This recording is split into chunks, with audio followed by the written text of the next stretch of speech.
بابا انت فعلا النهارده هتتجوز على ماما في الامارات يا بابا؟ ايوه حبيبي. ايوه. امي الست اللي شالتك 25 سنه كنت متغرب عننا، بنحتفل لوحدنا، بنحزن لوحدنا، في مشاكلنا لوحدنا. بعد كل السنين دي يا بابا، ولما ربنا يفتحها عليك في الامارات تتجوز على امي؟ ايوه. اتجوز عليك ان شاء الله. ليه يا بابا؟ مش عارف ليه يا اخويا؟ مش عارف ليه والله. اديك 100 سبب يا حبيبي. انت عندك كام سنه دلوقتي؟ 28 سنه. كام سنه بنتحايل عليك عشان تتجوز؟ كتير. طيب وما اتجوزتش؟ تقوم تتجوز انت؟ يا حبيبي انا جبت لك 100 عروسه قبل كده عشان خاطر تتجوز وانت بترفض، صح؟ تقوم توافق انت؟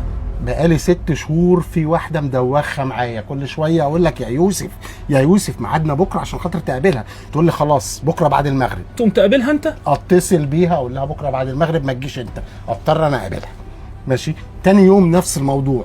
6 شهور يا يوسف كل يوم اقابلها بدالك.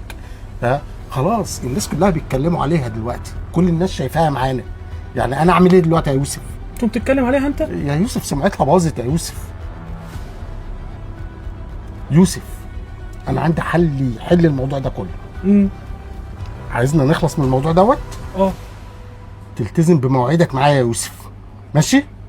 خلاص يا بابا، يعني لو انت عايزني اتجوز وانت مش تتجوزش انا هتجوز انا، بس بلاش امي غلبانه، لو خلاص. عرفت هتزعل. وبعدين هتبهدلنا انا كمان، خلي بالك. بص يا يوسف، بكره ان شاء الله ميعادك معاها، تيجي نقرا الفاتحه، هفلسع انا وانت ربنا يوفقك. ماشي يا عريس؟ ماشي يا بابا. حبيبي يا يوسف.